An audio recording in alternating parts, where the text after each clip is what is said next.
8:04 en el territorio continental ecuatoriano, buscando la verdad y abogando por la unidad nacional en pro de la paz y la seguridad en el Ecuador. Queremos dar la bienvenida a nuestra siguientes invitados: la economista María Herrera, académica, analista económica; el economista Fausto Ortiz, exministro de Economía y Finanzas; y el economista Alberto Dají, ex vicepresidente de la República y académico. Les invitamos para analizar el momento económico que vive el Ecuador, partiendo de un hecho, la información que da cuenta de que el Ecuador enfrenta la mayor caída de ingresos de la región. ¿Qué significado tiene, economista Fausto Ortiz? Muy buen día. Gracias, Miguel. Buenos días. Saludos cordiales a usted, a María y a Alberto, que se conectarán en instantes. Yo revisé la información de la CEPAL. Yo creo que hay un error en la información. Están tomando datos equivocados.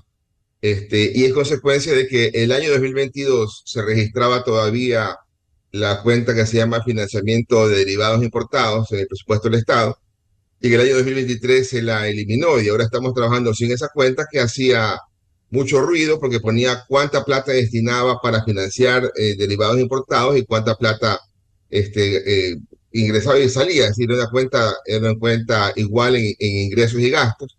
Y por eso es que en la información dice que hay una caída de 4 puntos del PIB, lo cual es enorme, considerando sobre todo que, digamos, el PIB en el 2023 fue algo así como 118.000 millones, 4 puntos sería como unos 5.000 millones en caída de ingresos, cuando no hemos tenido ese nivel de ingresos petroleros en el presupuesto del Estado hace mucho tiempo. Por ahí nuestros niveles buenos han sido de 3.000 millones como en el 2022 y 1.500 millones en el 2023. Por este año se espera unos 1.200 millones de dólares. Por lo tanto, sí hay una caída, pero no de la magnitud que presenta el informe de la CEPAL.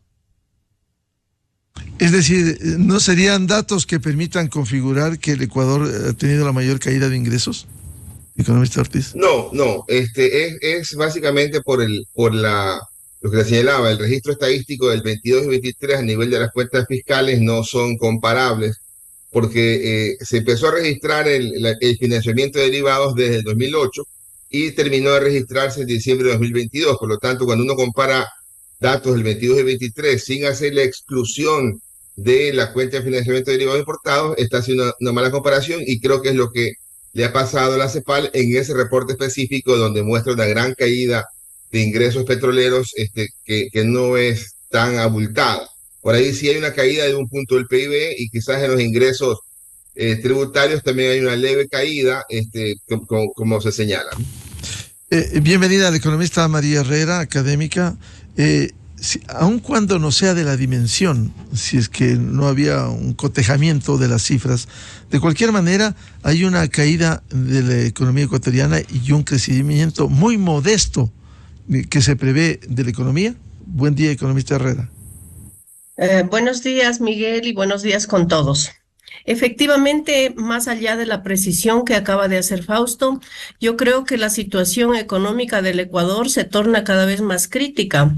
Nuestra tasa de crecimiento promedio de los últimos años apenas si llega o se acerca al 2%, y eso es tremendamente preocupante porque es una tasa mucho menor a la del crecimiento poblacional, lo que significa que si hacemos una simple división, nos encontramos en que cada vez los ingresos per cápita de los ecuatorianos es mucho menor.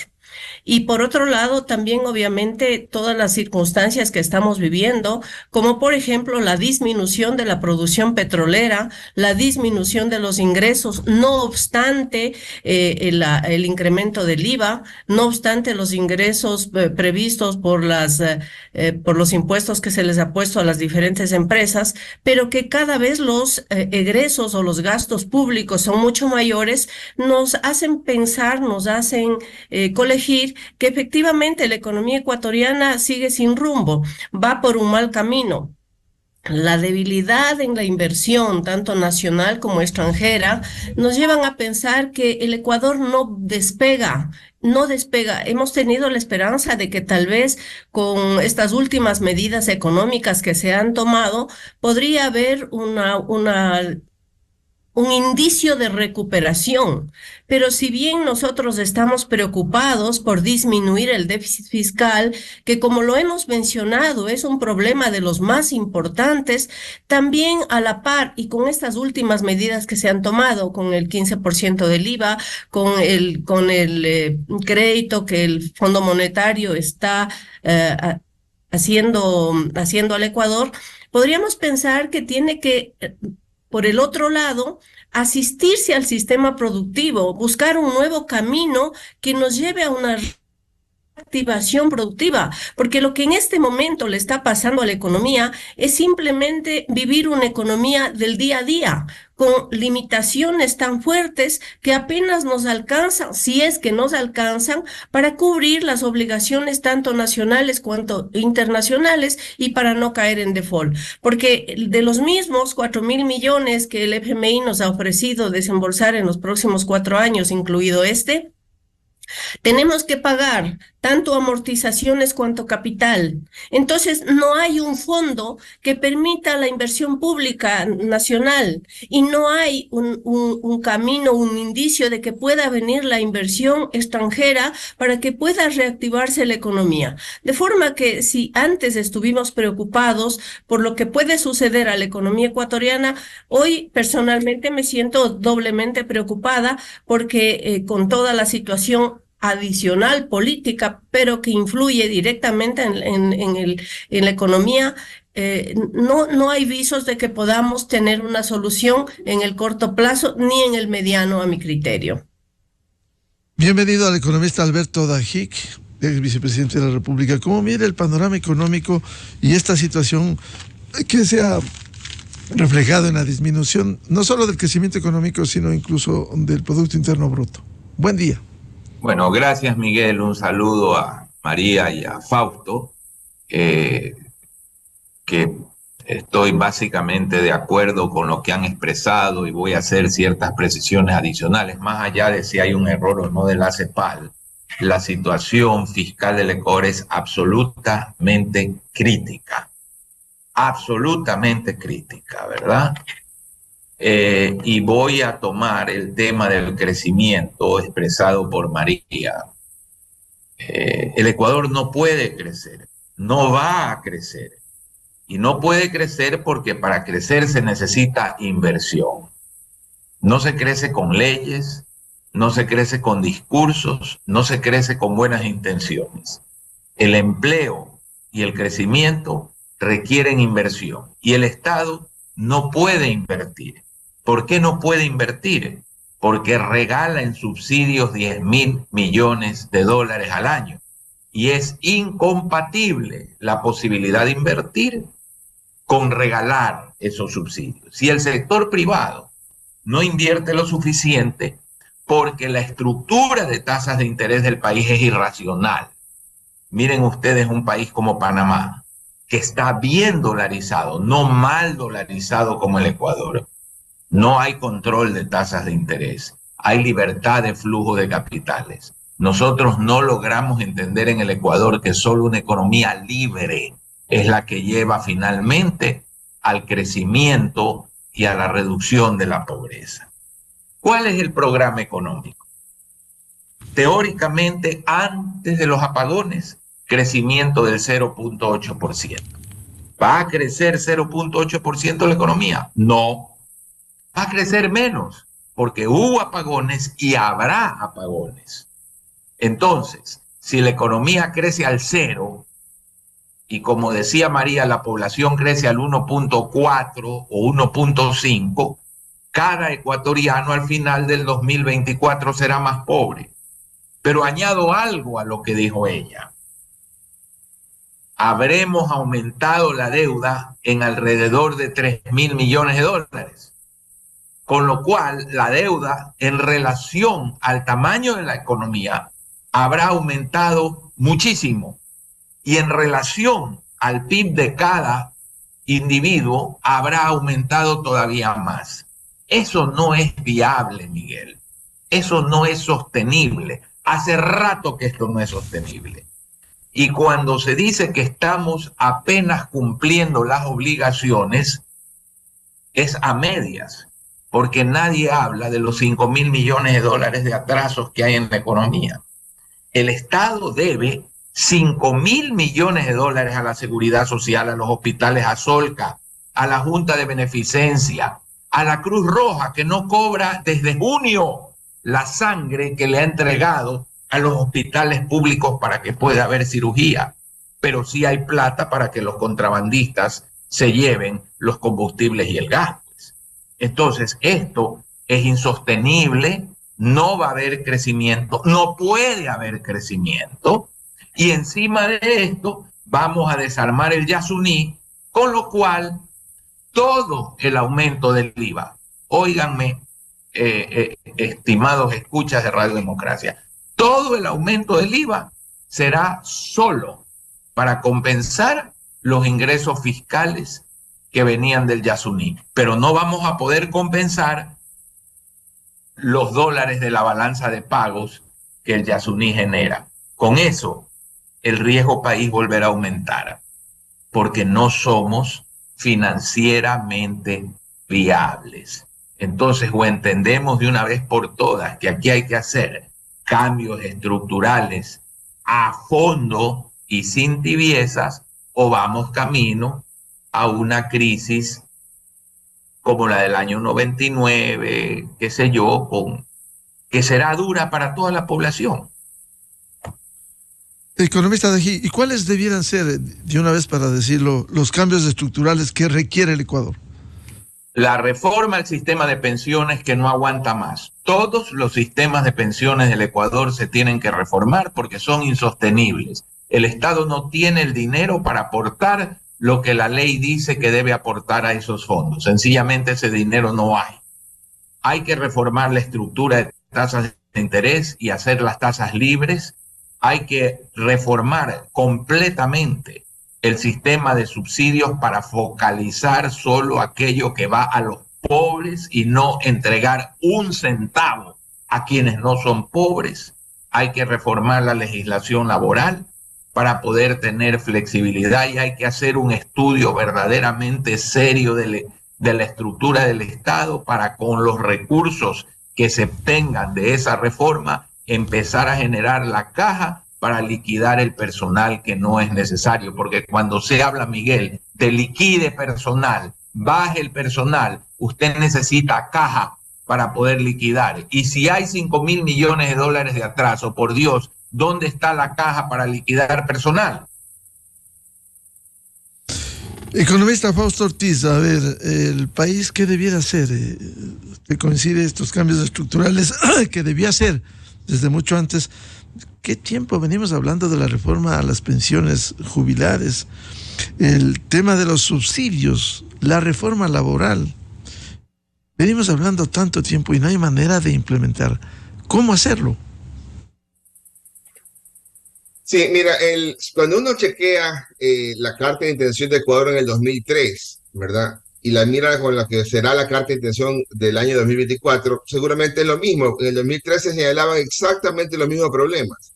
El subsidio de combustibles, que en ese momento era el gas, los atrasos que antes eran con la gente del exterior, ahora con los locales, y la necesidad de ir corrigiendo el tema fiscal. Es decir, han pasado muchísimos años solamente para tener esa referencia y no hemos hecho nada. Más bien acá hemos profundizado y seguimos profundizando problemas. Hasta el 2008 a los municipios se le entregaba el 15% de las asignaciones de ingresos. Ahora se le entrega el 21% de los impuestos y el 10% de petróleo. Incluso ahora se dice que tienes que darle, en la ley que aprobó la Asamblea, que tiene que ir al Ejecutivo, que ojalá que la vete completamente, señala que tiene que darle eso casi que anticipadamente. Entonces uno dice, oiga, si antes no le estabas dando plata de impuestos a los municipios, pero le estabas dando plata de deuda, porque de impuestos no te alcanza, mañana cuando tengas que entregar en verdad impuestos, ¿a quién vas a dejar de pagar? A la nómina, al seguro social, a los intereses de deuda, al bono de desarrollo humano. Hay una complicación. Luego lo otro que también es una complicación, que nos hemos llenado de leyes y nos ha complicado la parte fiscal, entregarle medio punto del PIB a salud y educación. Es lo que dice la Constitución desde el año 2008, que se basa en una reforma por un plebiscito en el 2006. y no hemos podido entregarle, porque hemos estado exactamente en el mismo 3% de los últimos 15 años en salud y educación. Pero ya en el presupuesto del Estado consta que estamos atrasados a nivel de presupuesto en 2.800 millones con salud y educación, porque ahora ya hay que reflejar ese incremento no con el presupuesto al final del año, sino con el presupuesto inicial.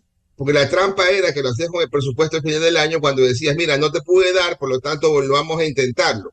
Ahora dijeron ya no más ese engaño, ahora tienes que asignármelo desde el arranque.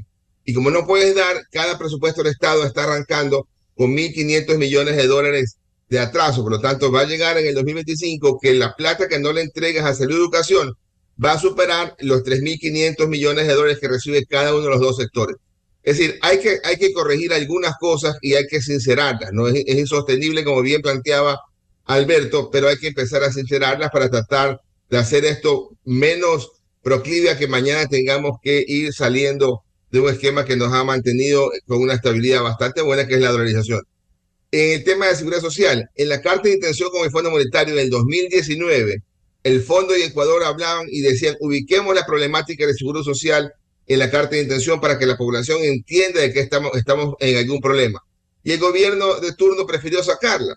Y me imagino que ahora tampoco la van a poner porque es muy complicado comprometerse a hacer esa tarea y comprometerse ante el fondo, que es la parte política más difícil. Y el gobierno está intentando ver cómo pasa la reforma de forma autónoma, igual que pasó aquella del IVA, que también era un pedido y un trabajo que se hacía en conjunto con el Fondo Monetario.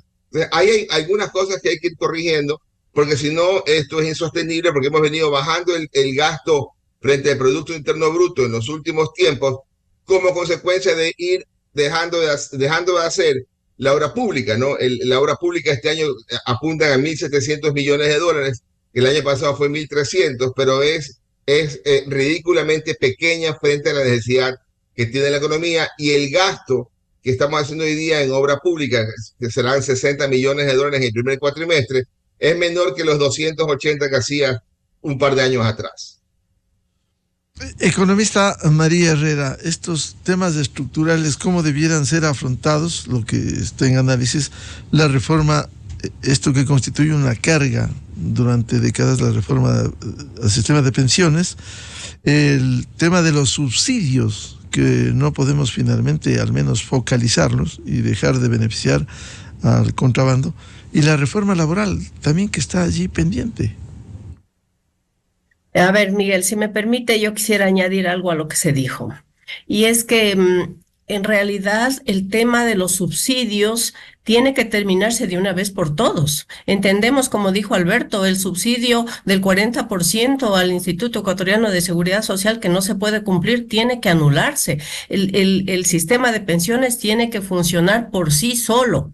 Y toda la clase de subsidios, el subsidio que se hace con el diésel al sector atunero, al sector, es decir, tiene que haber cero subsidios, porque es la única manera de que la economía ecuatoriana entre en una total transparencia de sus cuentas. Es que a veces también todo el sistema de información que tenemos es engañoso. Hay cantidad de información que no corresponde a la realidad, o hay demasiada información que confunde a los hacedores de la política.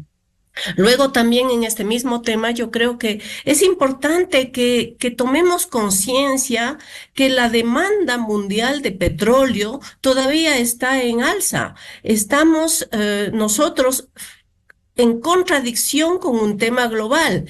El Ecuador ha disminuido su producción petrolera y está disminuyendo cada vez más su producción petrolera, y eso significa también disminución de exportación y disminución de ingresos.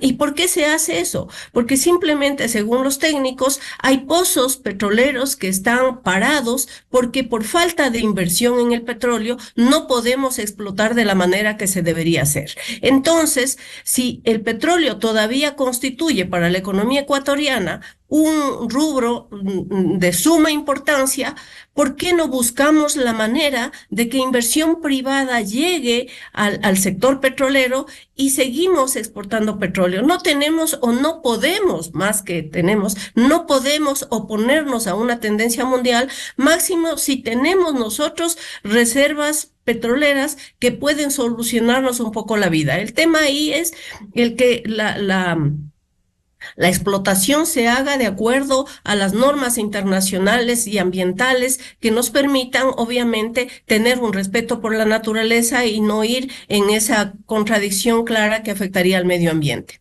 Y finalmente también yo creo que es algo importantísimo que hay una presión sobre los ingresos que cada vez se hace más grande. La Asamblea acaba de aprobar una decisión respecto de que antes que los ingresos vayan al Ministerio de Finanzas, se transfiera a los GADs. Y si nosotros hacemos un estudio minucioso de la ejecución presupuestaria de los GADs, vemos que ni siquiera se utilizan todos los recursos por una mala gestión de los mismos. Entonces, sí creo que hay que digo, que concientizar que tiene que haber una real y verdadera gestión. No podemos solamente demandar que el Estado me dé, que necesito este porcentaje, que el 20%, que el 10%, que yo necesito subsidios, sino que tienen que aunarse esfuerzos desde todos los sectores y desde todos los estamentos para que se haga posible esto que nosotros venimos diciendo desde hace mucho tiempo, una calidad del gasto que nos permita lograr un equilibrio entre ingresos y gastos.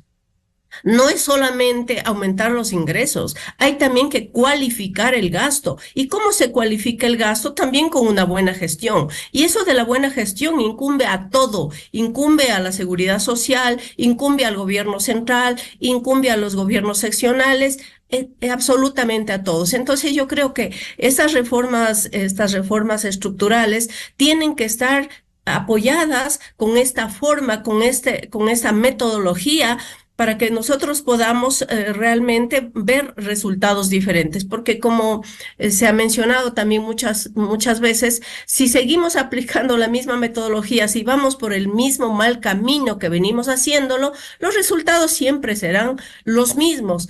Y peor todavía aquello, si es que los ingresos escasos que tenemos no los sabemos aprovechar adecuadamente. Economista Alberto Dajig, esas reformas que usted les ha planteado como urgentes y necesarias, si es que no hay, ¿cuál es el escenario? Si no se da la reforma a las pensiones, si no se flexibiliza tasas de interés, si sigue esta distorsión de los subsidios y no hay la reforma laboral, ¿cuál es el escenario del país? Bueno, yo creo que esta no es algo que yo he dicho, todos estamos de acuerdo en este panel. Y usted si le pregunta, bueno, Fausto y María están de acuerdo, porque cualquier economista que tiene una formación básica va a entender que no somos viables como estamos hoy. Ese sinceramiento de cifras que ambos han hablado es indispensable, porque el país vive de una serie de engaños. Es un país, Miguel, donde la gente cree que el Ministerio de Finanzas o el Estado tienen en la Amazonía 10 millones de hectáreas con unos árboles mágicos que tienen billetes y que lo único que hay que hacer es ir a fin de mes a recoger los billetes para pagar, porque efectivamente cuando se le dice ahora, bueno, a los municipios hay que entregarles directamente, y los municipios, ¿qué esfuerzo hacen? ¿Cómo está la calidad de su gasto? ¿Cuánto se va en gasto corriente en los municipios? ¿Hay o no hay exceso de personal en los municipios? Se quiere que el Estado haga todo, que el Estado pague pensiones, que el Estado le entregue plata a los municipios, que el Estado subsidie a las empresas, por favor, esto es un tema ya de la cultura del país que está revesada. Entonces, estas reformas, si no se hacen, Miguel, ¿qué va a pasar? Bueno, la seguridad social en muy poco tiempo, porque un año y algo es poco tiempo, no podrá pagar pensiones. Entonces yo le pregunto a usted y le pregunto a la ciudadanía, ¿qué va a pasar con un Estado que le debe a media humanidad?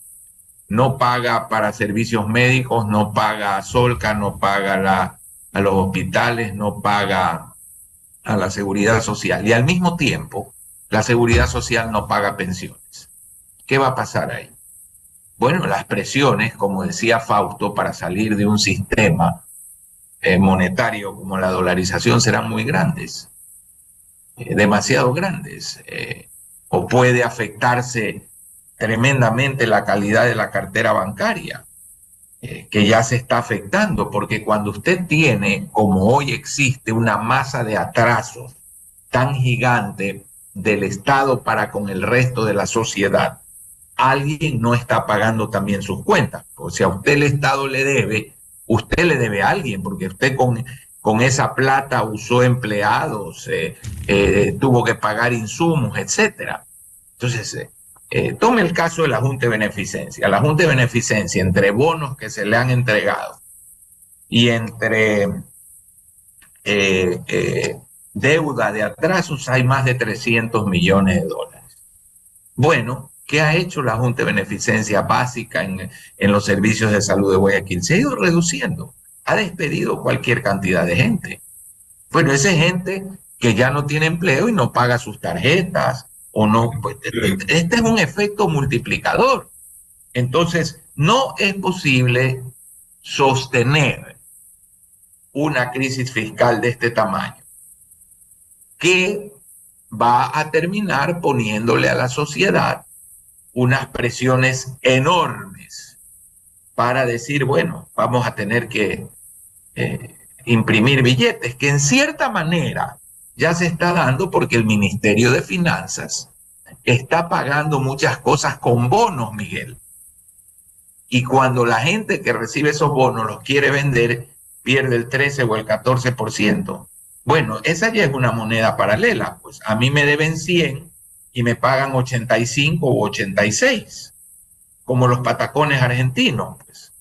O sea, ya hemos comenzado con un claro síntoma de deterioro evidente con esos pagos en bonos. Si no hay una reforma, el Ecuador va a enfrentar ya los síntomas visibles de una crisis que ya está inoculada. Y hay que recordar que las grandes crisis explotan un día. El famoso Viernes Negro del año 29 de la Bolsa de Valores de Nueva York, que causó o fue el inicio de la más grande depresión económica de la economía occidental en su historia. Fue algo que sucedió de la noche a la mañana. 3 días antes nadie estaba preocupado. Y cuando salió la crisis de las hipotecas, 3 días antes no pasaba nada. Y cuando aquí vino el corralito y se incautaron depósitos, 5 días antes no pasaba nada. Estas crisis llega un momento en que sencillamente explotan. Y cuando explotan, la factura es bien alta para la población. Economista Fausto Ortiz, en medio de este panorama, ¿cuánto ha contribuido las medidas que se han tomado? Por ejemplo, el incremento del IVA del 12 al 15%, el oxígeno que puede dar con los créditos del Fondo Monetario Internacional a esta situación compleja. Sí, en la parte de ingresos al presupuesto del Estado, recién vamos a empezar a observarnos desde esta semana en las cuentas fiscales el tema del IVA, porque hasta el mes de abril ahí se empezó a cobrar con IVA, pero no se le dio la plata al fisco todavía, se le va a dar la plata al fisco ya en este mes de mayo. Sin embargo, la expectativa de que sean grandes ingresos en el arranque yo creo que es complicada. Si uno mira los crecimientos en las ventas del primer trimestre de este año 2024 contra el primer trimestre del año 2023, las ventas apenas crecieron 0.7%, es decir, las ventas no crecieron ni 1%, cuando un año atrás las ventas crecían 7%, es decir, hay una disminución drástica en el crecimiento que venían llevando las ventas y hay una desaceleración. Tal cual le pasa a la economía, está pasándole las ventas porque es una gran fuente de información para lo que le pasa a la economía. Y entonces en el mes de marzo, que era el último mes antes del cambio del IVA, el 12 al 15, las ventas crecieron 5.5% en el mes de marzo, aquellas ventas con IVA, y las ventas sin IVA cayeron 2.8%, es decir, había un incremento más importante en las ventas con IVA que en aquellas que están sin IVA. La gente de alguna forma algo trató de protegerse o de anticiparse a la subida del IVA que iba a empezar en el mes de abril, lo que señalaría que el mes de abril quizás las ventas tengan una caída más fuerte frente al pasado, porque ya la gente compró y se adelantó un poco en el mes de marzo. Y entonces la expectativa es que el IVA pueda darte 700 millones de dólares adicionales en el año 2024, podría ser menor, porque viene también observándose una caída en el comportamiento de las ventas, por lo tanto se va a perder, se va a confundir que el incremento por el IVA va a traer una caída en las ventas, que de alguna forma también es algo esperado. No podemos pensar que me suben impuestos y yo voy a consumir más. O sea, de alguna forma la gente también va a cambiar algo sus hábitos de consumo y va a tratar de empezar a observar más qué debe comprar y qué no debe comprar o qué debe posponer en compras. Y en la parte de la plata del Fondo Monetario, hasta ahora lo que uno mira es que eso va a entrar en alguna parte en el segundo semestre. Luego no son los 4.000 millones que entrarán, quizás entrarán 1.200, 1.500 millones de dólares en este año. Buena parte de aquello servirá para pagar algo de deuda con multilaterales, con seguridad social, con algunos otros actores que tienen que ser pagados sus deudas, y algo también irá para el tema del presupuesto del Estado.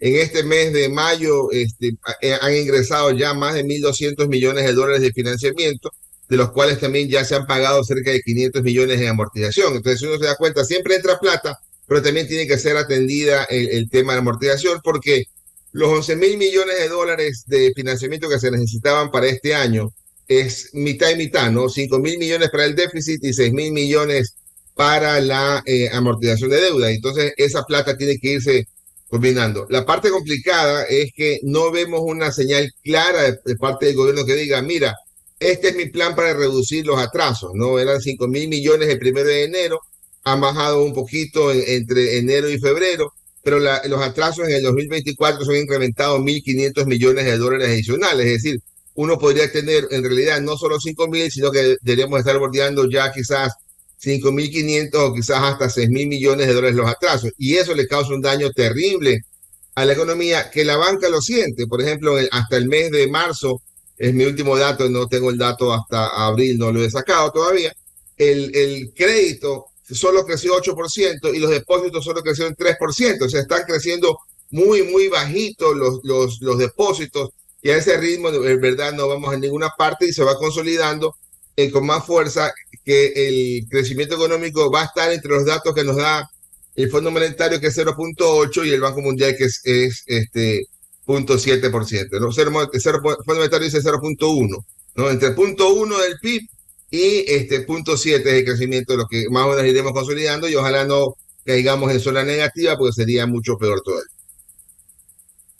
Esa expectativa de los 700 millones de este año, economista Fausto Ortiz, porque los datos que se revelaron últimamente en el Servicio de Rentas Internas dan cuenta de un incremento al menos calculado de abril 2024, con el aumento del 12 al 15 del IVA, a abril 2023, 58 millones. Estaría dentro de ese rango que se ha previsto de la acumulación, que por cierto, frente a las necesidades, todavía resulta insuficiente. Si uno tomara linealmente el tema del IVA, ¿no? Uno dice, mira, son 6.000 millones que pagamos en IVA al año, si eso es 12%, linealmente uno diría cada punto son 500 millones, 3 puntos más son 1.500 millones. No ocurre linealmente porque hay unos factores económicos que ahí están a mitad, por eso la estimación de un año completo era algo así como unos 1.300 millones de dólares. Para hacerla fácil, digamos, entonces eso son 100 millones mensuales. Si estamos hablando que hay un dato que yo no lo tengo como oficial, pero tomémoslo como un dato cierto, dado que viene de usted, Miguel, si son 60 millones de dólares, está todavía por debajo de lo que podría ser una estimación normal de 100 millones mensuales, ¿no? Entonces hay que ir viendo cómo la gente va en el mes de mayo, va volviendo a comprar productos que ya no puede posponer, porque ya lo de marzo lo anticipó, lo de abril se aguantó, y mayo va a volver a la normalidad, en teoría, ¿no? Pero entonces estamos hablando de, si son 7 meses que le faltaban al año para poder tener un IVA nivelado de esos 700 millones, ojalá pudiera ser unos 500 millones adicionales por el lado del IVA, pero que no sean más que compensados con la caída en ventas que se está sintiendo, al menos el más lento crecimiento de las ventas. Economista María Herrera, este tema del IVA, ¿cuánto ha contribuido con estas cifras que han sido reveladas y con un incremento según el SRI en este abril de 58 millones más? Bueno, como lo ha dicho Fausto, efectivamente, el impacto primero no va a generar los resultados esperados, pero esperamos que se siga normalizando a partir del tiempo, porque hay efectivamente productos que se han pospuesto o se pospondrán 1 mes, 2 meses, 3 meses, pero no pueden posponerse todo el tiempo. De forma que eso tiene que llegar, va a llegar. El tema es que esos recursos que en principio se lo hacían o se plantearon de manera que puedan financiar el control del conflicto armado para superar un poco el tema de la violencia, y así como también los créditos que nos están llegando, tanto del Fondo Monetario que nos van a llegar, como de la CAF que también ha ofrecido, se convierten en gastos corrientes. Y ese es el tema, o sea, también lo que se decía, o sea, si bien tenemos o cerramos el año pasado con unos atrasos de más de 4.000 millones, ahora nuevamente si se pagan cierta cantidad de atrasos a proveedores, a la seguridad social, etcétera, también vamos adquiriendo nuevas deudas y van convirtiéndose en atrasos, de forma que los atrasos constituyen una bola de nieve ya que se van aumentando cada vez más y siguen posponiéndose. Y ello no permite que la caja fiscal pueda determinar ciertos rubros o valores para determinadas actividades que son sumamente necesarias, como por ejemplo lo que habíamos dicho, aumentar la inversión pública. ¿Por qué? Porque simplemente estamos atorados con el gasto corriente. El hecho de que los gastos sean superiores a los ingresos no nos da la liquidez necesaria, no nos da el respiro suficiente para que podamos pensar en otras cosas. Pero también yo quisiera añadir algo, ¿no? O sea, dentro de la gestión que yo aludía en el punto anterior, sería bueno que más allá del consumo que es a corto plazo, que es lo que normalmente vemos inmediatamente como una forma de reactivación de la economía, pensáramos también en formas de reactivación que pudieran darnos un poco más de espacio. Quiero aludir a las remesas de los migrantes que en el año 2023 han batido el récord. Tenemos 4.570, creo, millones de dólares por remesas, es decir, eso es un gasto que se va directamente al consumo. Vemos con mucha pena que nuestros migrantes han incrementado significativamente, sorteando toda clase de obstáculos, van y están enviando dinero, y ese dinero hay que canalizarlo a un consumo que puede ser tal vez que puede significar un consumo mayor en el futuro, pero que podría canalizarse de alguna manera con cierta inversión productiva, por ejemplo, en las MIPYMES, donde necesitamos capital, donde estas empresas generan empleo y podemos aportar de alguna manera a consolidar la base productiva a la que hemos aludido. Porque caso contrario, Miguel y compañeros y ciudadanía que nos escucha, simplemente estamos generando recursos para el gasto corriente, y como ya ha dicho Alberto, el crecimiento no se nos viene, todo lo contrario, se nos va a venir una mayor recesión que no sé cómo podríamos sortearlo en el corto mediano plazo. Economista Alberto Dajigue, este tema del IVA, quizás un paliativo nada más en los ingresos frente a las grandes necesidades que se tiene para pagar a proveedores, para financiar inversión, para financiar los propios presupuestos.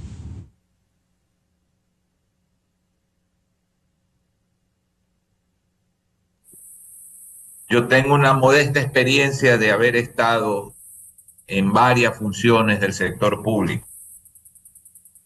Y aprendí siempre una cosa: cuando usted, el médico, le dice, usted tiene que tomarse este antibiótico 7 días y usted se toma la mitad, la medicina es peor que la enfermedad, porque la bacteria se le vuelve más resistente.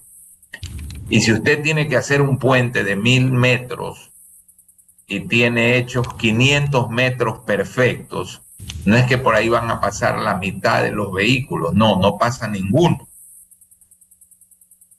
En la economía, cuando usted tiene un problema como el ecuatoriano, los parches lo único que hacen es agravar el problema al futuro. Entonces, el IVA, ¿cuánto va a rendir? 1.000, 1.100. Bueno, eso no resuelve el problema, porque el hueco estructural es mucho más grande. Solamente los subsidios a los fondos de pensiones son 3.200, 3.300 millones de dólares. Solamente los atrasos anuales al IES superan de largo el rendimiento del IVA. Entonces, cuando usted me dice, ¿qué va a hacer eso? Patear un poquito la pelota. ¿Para qué? Para que la infección sea más grave después y el antibiótico ya no le haga efecto y necesite entonces usted una cirugía mayor. Lo único que pasa en la economía cuando no se atacan a fondo los problemas es que usted está creando un problema posterior muchísimo más grave. De ahí que reitero lo que he dicho en muchos medios, en muchas entrevistas y en lo que escribo. El principal problema del Ecuador es que el Ecuador no entiende sus problemas. Y no entendemos que no hay espacio para más patear la pelota y patear la pelota. Ya no hay espacio. No tenemos más capacidad de deuda. No podemos ir al mercado internacional a emitir bonos. Ya no hay cómo colocarle bonos a la seguridad social, que ha sido el banquero tradicional del gobierno. No hay espacio para eso. Entonces, medidas como las del IVA, que es acertada, pero parcial, se desperdician.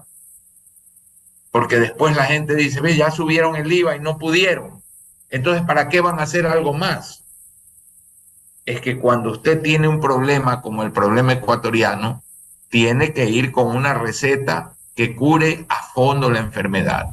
Y eso implica todo lo que este panel, entre los tres, hemos dicho. No una medida aislada, ni medidas incorrectas, como la autorretención. ¿Qué es lo que hace la autorretención? Obligar a los grandes contribuyentes a ir a la banca a pedir crédito para anticiparle plata al gobierno, que va a ser deudor de las grandes empresas. Pero eso le quita recursos a otros. Pues. El gobierno, a través de las grandes empresas, le ha metido un sorbete al sistema financiero para llevarse crédito. Y a alguien le está quitando crédito que sirve para la inversión y el crecimiento, que son pymes, mipymes, porque a los grandes les van a dar. No como poner un impuesto del ISD a los créditos que tiene la banca del exterior para desincentivar el que vengan créditos del exterior que son vitales para el crecimiento. No como ponerle un impuesto a las utilidades de la banca en un momento en que usted quiere que esas utilidades se capitalicen para fortalecer a la banca que tiene la plata de los ecuatorianos depositada frente a una crisis como la que vivimos. ¿Qué quiere usted en una crisis como la de hoy? Que los bancos estén más capitalizados que nunca, tengan más provisiones que nunca, más reservas que nunca, porque hay una crisis. ¿Y a dónde van las utilidades? Precisamente al patrimonio. Pues usted le ha quitado eso a la banca. ¿Para qué? Para seguir subsidiando. Le quita seguridad a los depositantes para que los contrabandistas se lleven diésel y se lleven gas fuera del país. ¿Cuál es la lógica de esto? ¿Dónde está la racionalidad de esto? Entonces, todo lo que se hace son parches y más parches para que la enfermedad de fondo y el cáncer siga creciendo y siga volviéndose más metastásico cada vez. O se hace un acuerdo nacional y el país entiende que esto no va más, o vamos a sufrir algo de las dimensiones del año 99. ¿Por dónde explotará esto? Pues no sabemos, pero va a ser muy grave si no tomamos las medidas a tiempo. En el mes de octubre del año 2018, Miguel, desde el exilio, 15 meses antes de que el país dolarizara, Yo hice una publicación muy grande en Diario El Universo, muy grande, de 2 páginas completas. El 98, el 98. El 98. Ya. 15 meses antes, donde decía no hay espacio ya para la moneda propia, hay que actuar rápido e ir a una caja de conversión, ¿no? Una dolarización, salir de la moneda propia. No se hizo. ¿Dónde están las cosas? ¿Qué pasó después? 15 meses antes para mí ya estaba claro lo que iba a pasar. Y hoy para mí está claro lo que puede pasar. Pero no se hacen las cosas a fondo, sino todo con cálculo político, porque ese es el país que lamentablemente hemos dejado que se forme. Economista Fausto Ortiz, ¿cómo lograr un acuerdo nacional que en el fondo debiera lograrse y no seguir con distorsiones? Yo quiero añadir a este análisis de ustedes el tema. La semana anterior la Asamblea Nacional aprobó de manera demagógica reformas que pretenden beneficiar a los gobiernos autónomos descentralizados con el propósito de asegurar la asignación directa y automática vía Banco Central de los recursos permanentes y no permanentes a sus presupuestos y evitar lo que ellos califican como injusta retención de la que acusan al gobierno nacional. Quizás no es una distorsión más en lugar de buscar correctivos. ¿Cómo lograr ese acuerdo? Sí, yo creo que de la problemática grande es que los que deberían entender el problema, digamos, el ministro de Finanzas, debería ir alertando al gobierno, por un lado, y a la ciudadanía, por otro, de los problemas que tenemos y cómo van a plantear las soluciones, ¿verdad? Pero no los vemos en ese rol de comunicar la tarea. ¿Cuál es el rol para ver qué van a hacer con esa ley que fue aprobada ese proyecto de ley que está en la Asamblea, que tiene que ir al Ejecutivo? ¿Cuál es la posición frontal en ese tema? ¿Cuál es la situación que tiene que hacer también con la seguridad social? El gobierno dice, y el ministro de Finanzas lo ha planteado en algunas reuniones, mira, ¿cómo voy a poder pagar el presupuesto? Le voy a pedir prestar plata a la seguridad social para pagarle sus vencimientos de deuda, que eso es deuda por deuda, que eso es normal. Pero también dice, y de la plata que tengo que pagarle del 40%, también le voy a pedir plata prestada en deuda para poderle pagar. Y entonces ahí hay un gran ocultamiento de información que se nos pierde, porque pareciera que está pagado porque no es atraso, ¿verdad? Pero cuando estás pagando con bonos un gasto corriente, ahí también estás causando un problema que va tomando mayores dimensiones. Pero es el gobierno el que tiene que decir, mira, también entendemos los problemas, no es que nosotros no lo sabemos, entendemos, pero tenemos que enfrentarlos por este camino.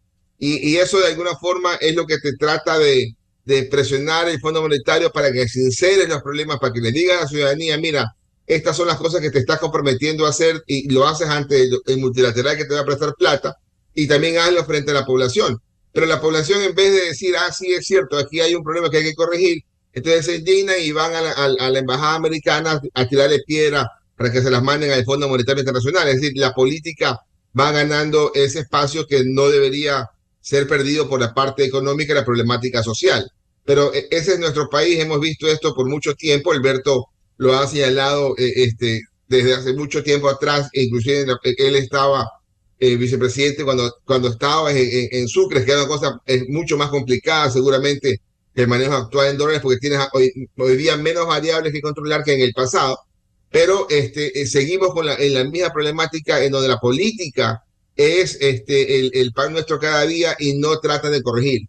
Hay cosas que hay que hacer, pero el gobierno es el que tiene que decir, mira, los he identificado claramente y estas son las rutas que consideramos de salida. Y si lo haces dentro de una mesa donde puedas sentarte a la gente y decir, por aquí vamos, y estas son también las medidas de compensación, entonces quizás por ahí hay alguna salida. Mientras tanto, nos toca sentados esperar a ver cómo ese tren se estrella. Economista Medina Herrera, ¿cómo lograr un acuerdo nacional sobre estos temas tan delicados? Y un comentario sobre lo que aprobara la Asamblea de devolver automáticamente recursos que a veces no existen desde el Banco Central del Ecuador a los gobiernos autónomos descentralizados. Bueno, el acuerdo nacional ya hemos visto que se ha vuelto en una fantasía, por decirlo menos, porque no hay la voluntad política de los actores de toda la economía. Y no hay tampoco la voluntad política de los actores políticos. La Asamblea es evidentemente un claro opositor a todo lo que se hace y más que opositor también contradictor. Entonces, si no hay esa voluntad por parte de ese sector que es fundamental porque está determinando legislativamente lo que podría significar al menos una senda que guíe un poco el accionar, entonces no se puede llegar a ninguna parte. Aunque momentáneamente el señor Issa está bastante callado, pero sin embargo cuando sale a hablar, pues lo que hace es caotizar el ambiente y lo que el Ecuador necesita es un ambiente propicio para el desarrollo de las actividades económicas y de inversión. Entonces, se ha reclamado también mucho a la academia, que la academia tendría que liderar un gran acuerdo nacional fundamentado en argumentos técnicos, que eso es lo que requiere nuestra economía nacional en este momento, pero no se consigue. Yo francamente le veo muy difícil el que lleguemos a un acuerdo. En el segundo tema ya habíamos dicho cómo puede ser esta actitud de la Asamblea cuando sabe que el gobierno central es aquel que está encargado de todas las acciones básicas, ¿no? Salud, educación, vivienda, bonos. ¿Cómo puede permitir o llamar a que se permita una transferencia directa antes de que los recursos vayan al Ministerio de Finanzas? Porque eso lo que hace es alimentar un poco esta mala gestión a la que están acostumbrados los gobiernos seccionales, los GADS, tienen el 21%, si no me equivoco, de todos los gastos permanentes y el 10% de los no permanentes, entonces ellos están seguros. Y yo decía, revisemos la ejecución presupuestaria de los GADS y veamos cuánto efectivamente se hace. Siempre quedan recursos sueltos ahí, no hay una gestión. Cuando debería tal vez, no sé si determinarse un porcentaje X, pero sí exigir una gestión de todos los GADS para que haya una gestión propia de ellos directamente encaminada. Eso no es nuevo, eso lo hacen en otras economías desarrolladas. Todos los GADS o todos los gobiernos seccionales están interesados en eso. Entonces yo creo que habría que nuevamente el gobierno y creo que el presidente Noboa, con el ímpetu que tiene por su juventud, por su incursión prematura en la política, buscar este tipo de acuerdos entre los diferentes sectores que personalmente lo veo como he manifestado difícil, pero que, bueno, tenemos que seguir en la lucha para no caer en lo que ya ha dicho Alberto, porque lo otro es un futuro más que negro, es un futuro que creo que el Ecuador y los ecuatorianos no nos merecemos. A nivel de ciudadanía, creo que habría que exigir que la institucionalidad vuelva, si cabe el término, a una reinstitucionalización, porque, por ejemplo, el tema de la inversión extranjera claramente está determinado por la falta de un marco legal consolidado, que permita que aunque, como hemos visto en el Perú, en Colombia, aunque hayan dimensiones políticas equivocadas y planteamientos concretamente políticos, pero que las instituciones se mantienen incólumes o al menos mantienen su razón de ser. Pues aquí nosotros hemos visto con mucha pena que obviamente las instituciones están desarmadas totalmente y se desarmaron en toda la década anterior y no podemos volver a institucionalizar. Creo que eso es clave, Miguel y amigos, para que el Ecuador vuelva a restaurar la confianza como país y como economía y puedan llegar los recursos y probablemente aspirar nosotros a lo que es un problema de demanda nacional como es el empleo. Consecuentemente, una demagogia más, economista Herrera, lo que ha aprobado la Asamblea Nacional, esta devolución automática a los gobiernos locales. Demagogia e irresponsabilidad, diría yo, Miguel. E irresponsabilidad, como es irresponsabilidad muchísimas de las acciones que hace la Asamblea, como es el juicio a la fiscal que siguen tramitando, aunque aparentemente digan que no, y como es tantas otras acciones que hacen en franca contradicción a los requerimientos urgentes de la economía nacional y al apoyo que como segundo poder del Estado tendrían que dar al gobierno central. ¿Eso nos pinta, economista Fausto Herrera, un panorama complejo en estas condiciones? Fausto Ortiz, ¿no? Fausto Ortiz, todos los apellidos, y salió un ministro de Finanzas por ahí que está en el exterior. Sí, sí, o sea, son las situaciones complejas que tenemos que enfrentar. No es sencillo. La parte política pareciera que es mucho más importante, tiene mucho más peso a nivel nacional. Entonces uno dice, debiste haber tomado el tema de los subsidios ya en estos días, pero ¿cómo lo hago si tengo elecciones después de unos cuantos meses? Entonces ahí se nos dificulta el poder solucionar las cosas y tienes el temor a que mañana te puedan tumbar. Entonces la gran pregunta es, si no quieres enfrentar los problemas, entonces ¿para qué quieres la presidencia de la República?